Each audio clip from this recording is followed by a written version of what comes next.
I'm Sara Choudhrey. I'm an artist researcher, so I'm really interested in society and how society engages with spaces and also material culture.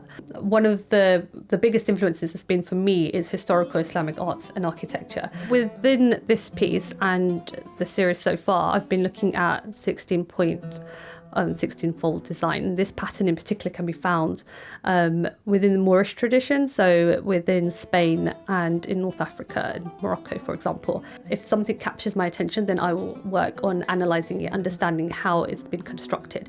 So then I will go to, using a compass and a ruler, a pencil, and then start working with that pattern on paper to just understand how it's working.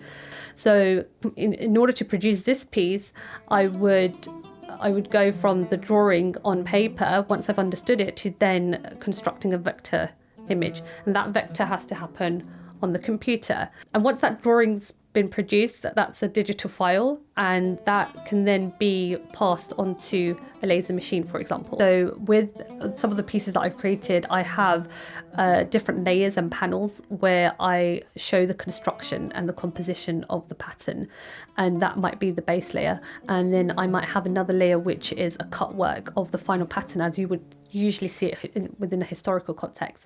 Once that has been produced on the material of choice, so in this case it's wood, it's birch, there's a very deliberate choice there. The series is called Driftwood, and it references our engagement or our relationship with the natural environment. So driftwood generally means, when you find pieces of wood kind of floating along the river, or it could be a lake, it could be an ocean. Some of that, however, is waste. People are not disposing things properly, and so it's really to get people to think about how they are using the spaces or how they inhabit those spaces. The next step in that process to creating the piece is actually painting on that piece of wood. And what I'm using is water, and I've made washes using acrylic ink.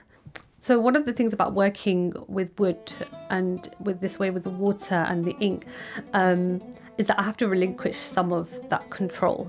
With this series of works, there is that understanding that you can't control the water and where it's flowing. There is some restriction based on the laser engraving, but it's not 100%. And so there will be elements where it will do what it wants to do, and you have to let go. As the artist, you kind of have to let go.